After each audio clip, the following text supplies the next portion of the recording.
मेरे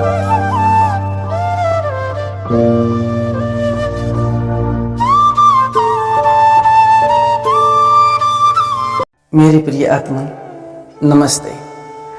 दिव्य धर्मी व्यक्ति के प्रथम लक्षण की चर्चा भाग एक वीडियो में की जा चुकी है।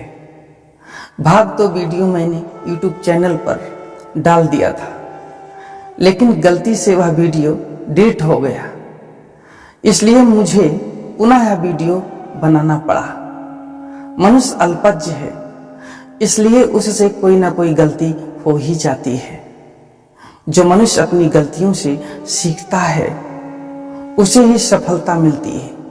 जो अपनी गलतियों से नहीं सीखता वह जीवन भर दुखी रहता है।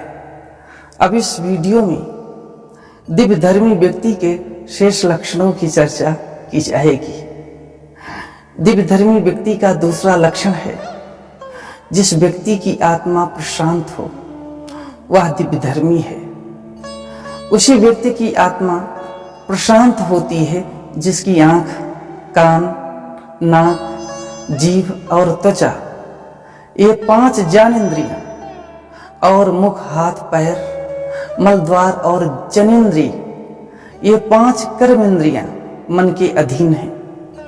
मन बुद्धि के अधीन है और बुद्धि आत्मा के अधीन है। यदि आत्मा इंद्रियों के अधीन होगी, मन के अधीन होगी और बुद्धि के अधीन होगी तो वह कभी प्रशांत अर्थात पूर्ण शांत नहीं रह सकती। प्रशांत आत्मा सांसारिक विषयों के लिए कभी आकर्षित नहीं होती, वह व्याकुल नहीं होती। ऐसा कभी नहीं होता कि आंखें जलेबी देखी, रसगुल्ले देखी, चाट टिकिया देखी और मुख में पानी आ गया तथा मन खाने के लिए व्याकुल हो गया। यदि वह चाट टिकिया और रसगुल्ला खाता फिरता है तो ऐसी आत्मा प्रशांत नहीं है। वह छोटी छोटी बातों पर चीखने चिल्लाने लगता है। वार्तालाप करते समय जोर जोर से चीखता है, चिल्लाता है, क्रोधित हो जाता है, हिंसक हो जाता है, अपशब्दों का प्रयोग करता है, लोभ के वशीभूत होकर दूसरे को दुख पहुंचाता है, अहंकार के वशीभूत होकर दूसरे को ही दृष्टि से देखता है, निरादर करता है और केवल अपने को ही श्रेष्ठ समझता है। लोक कल्याण की भावना से शून्य है, सृष्टि का यथा योग्य संरक्षण नहीं करता, सृष्टि का शोषण करता है, उसे भोग और व्यापार की वस्तु समझता है, तो ऐसे व्यक्ति की आत्मा प्रशांत कभी नहीं होती। ऐसे स्वभाव का व्यक्ति दिव्य धर्मी नहीं है। दिव्य धर्मी वह व्यक्ति है जिसकी आत्मा हिंसक नहीं है। काम, क्रोध, लोभ, मोह, मद, ईर्ष्या, द्वेष, घृणा व सुख दुख, लाभ हानि, जय पराजय इत्यादि की स्थिति में भी प्रशांत रहती है, कभी इनसे प्रभावित नहीं होती है, हमेशा अपने निर्विकार स्वरूप में अवस्थित रहती है। दिव्य धर्मी व्यक्ति का तीसरा लक्षण है ईश्वर पर अटूट विश्वास। जो दिव्य धर्मी होता है वह ईश्वर का आश्रय लेकर निर्भय हो जाता है। वह किसी सांसारिक सत्ता से कभी भयभीत नहीं होता। ईश्वर के अतिरिक्त किसी दूसरे को अपना आश्रय स्वीकार नहीं करता। उसका ईश्वर विश्वास कभी खंडित नहीं होता, हमेशा अखंडित रहता है।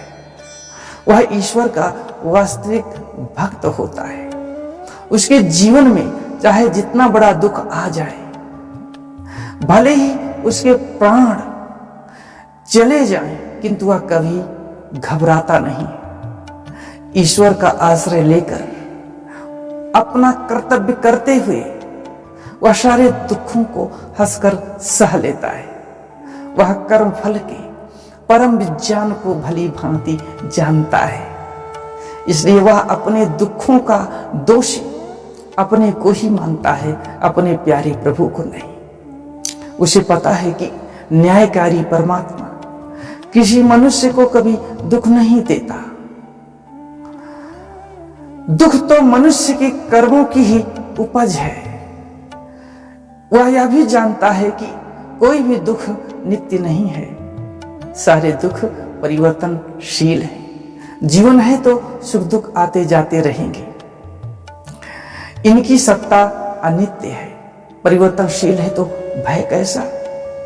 सुख के प्रति आसक्ति और दुख से विरक्ति, दोनों से पृथक होकर ईश्वर को प्राप्त करना दिव्य धर्मी अपने जीवन का परम लक्ष्य मानता है।